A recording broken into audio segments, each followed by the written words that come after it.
This is my ultimate guide to youthful skin. Hydration is step 1. Before applying the cream, I start with the Rideau key to defatigue the eye contour. So you start using this tool this way. Sisley is the top for anti-aging secrets, and it really takes it a step further. This cream is really rich, you don't need to apply much. Dry skin really exaggerates fine lines, that's why this step is so important. I use the Phytocerm Eclat to brighten the eye contour. This has got caffeine and arnica inside, and it's really top to apply around the eye, especially with this metal applicator.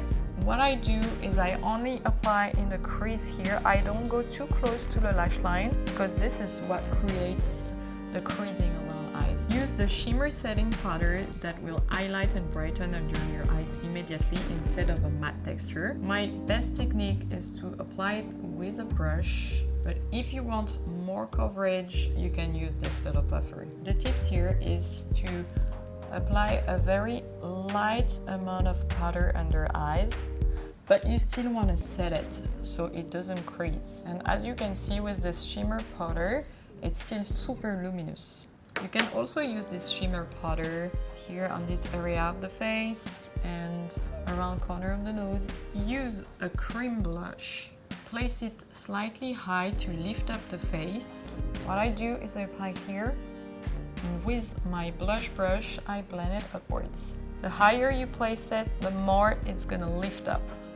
I use Phyto Eye Twist in pearl color to brighten the eyelids, adding a touch of glow to the eye and on strategic areas. You can also apply on the brow bone, just here. And sometimes I like to add a little highlight in the inner corner as well. This one is not gonna crease, it's waterproof and it's gonna dry. I advise you to use a lip liner always, it's gonna bring more volume to your lips. Don't hesitate to overline a little bit with your liner.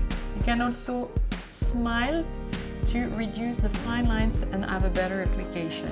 I diffuse a little bit the lip liner with my finger to avoid harsh line around the mouth, and I advise you to use glossy or creamy finishes on lips. It gives more volume than the matte ones.